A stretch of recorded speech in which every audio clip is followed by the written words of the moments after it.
Hello. Today I'm going to address some questions and concerns from the community regarding the types of council meetings and how you can participate at a council meeting.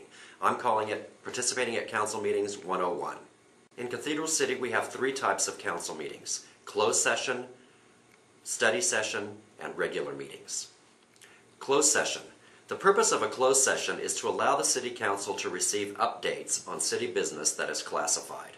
The topics that can be discussed in closed session are strictly regulated by the state's open meeting laws, and the city attorney works with the council to make sure that we strictly adhere to those laws.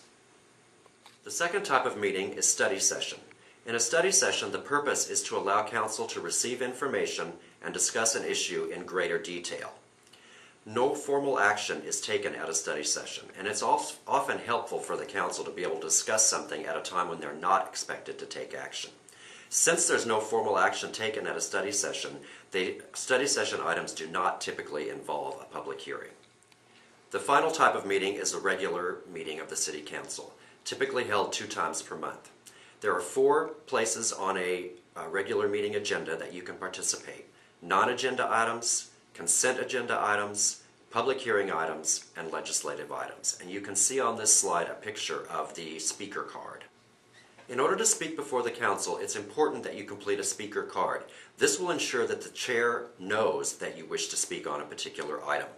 You should indicate on the card whether you are speaking on a non-agenda item or the agenda number of the item that you wish to speak on. Agendas are available at the back of the council chambers, and each item is numbered on that. When you complete your speaker card, give it to the city clerk.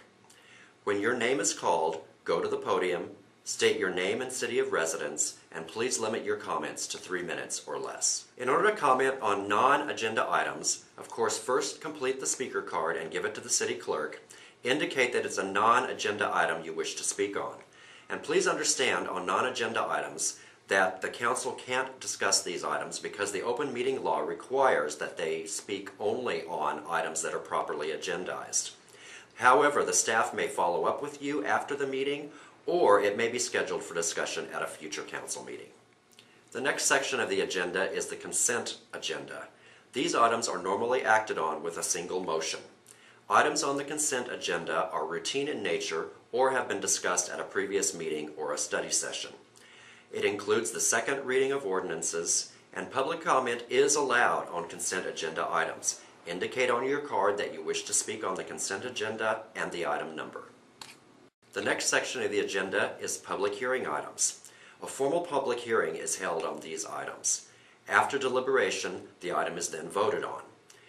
Public hearings are typically required on land use items and often required on federally funded items.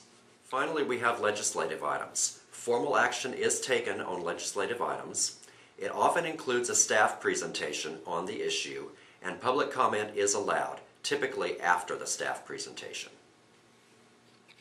And that concludes our presentation for today. If you have further questions or require additional information, there's some contact information on the screen, and we'd be happy to follow up with you. Thank you.